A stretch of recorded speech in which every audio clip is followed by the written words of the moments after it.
değişime açık, değişim olgusunu reddetmeyen toplumlar gençliği daha ziyade bir potansiyel, bir imkan olarak görüyorlar. Dolayısıyla bizim gibi Batı tahakkümüne kültürel, endüstriyel, siyasal olarak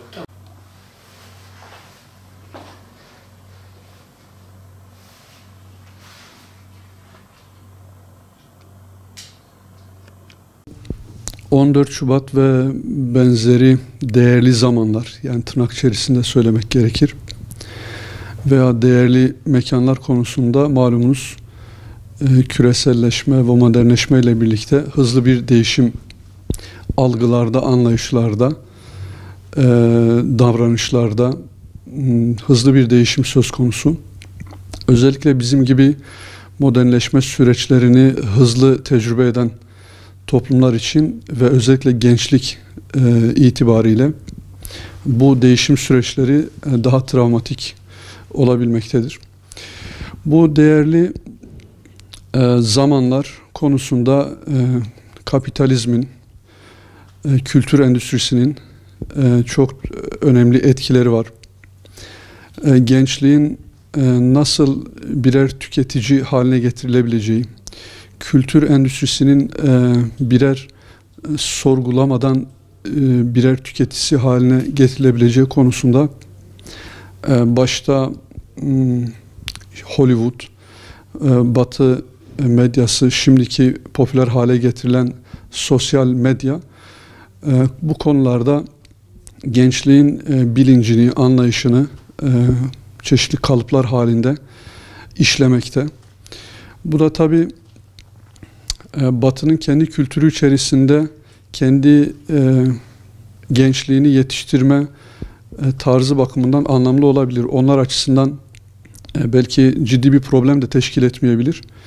Ama bizim gibi kültürel farklılıkları olan, kendi kültürel tarihi, sosyal dokusu, inancı farklı olan toplumlarda bu tür kültür transferleri, bu tür kültür tahakkümü, asimilasyonu ciddi problemlere yol açabilmektedir. Bugün Batı'nın tüketim kültürü, kültür endüstrisinin öngördüğü gençlik tipi maalesef hız ve haza odaklanmış bir gençlik yetiştirmeye ya da böyle bir gençlik oluşturmaya odaklı. Ne yazık ki bu kültür endüstrisi herhangi bir toplumun değerlerini, kendi kültürünü, inanç sistemini hiç düşünmeden ya da bunları göz ardı ederek tabiri caizse hangi müzik çalarsa çalsın dans etmeye koşullanmış bir genç gibi adeta cenaze törenine gittiğinde bile çalan cenaze marşına bile kalkıp dans edecek kıvama getirilmeye çalışılmış. Yani düşüncesi, bilinci tabiri caizse güdükleştirilmiş, manipüle edilmiş bir gençlikle karşı karşıyayız. Dolayısıyla bizim ve bilumum Müslüman dünyanın kanaatimce gençliğe artık geleneksel gençlik yetiştirme kodları dışında modern gençliğin hissiyatını, psikolojisini, sosyal psikolojisini hesaba katan yeni bir anlayış geliştirmeleri gerekiyor. Artık eski hal muhal. Gençlik için gerçekten ya yeni hal ya da izmihlal.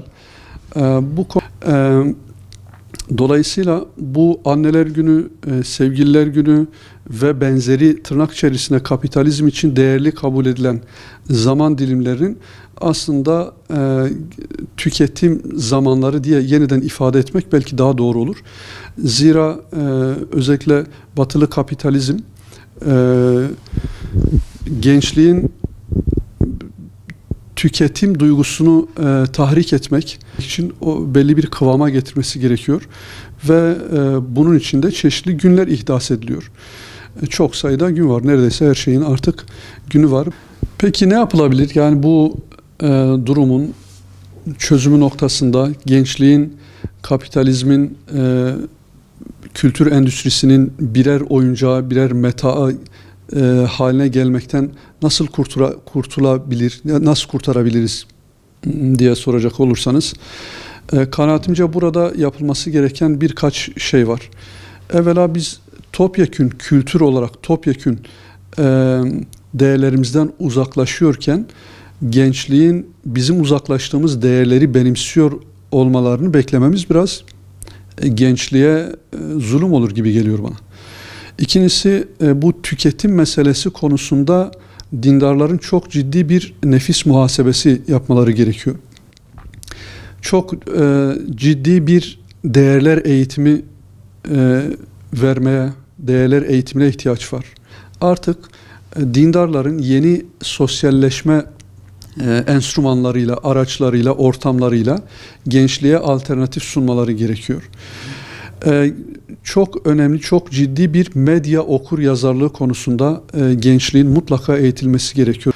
Bizim dindarların dinin ahlak boyutunu mutlaka sosyal hayata yansıtmaları gerekiyor.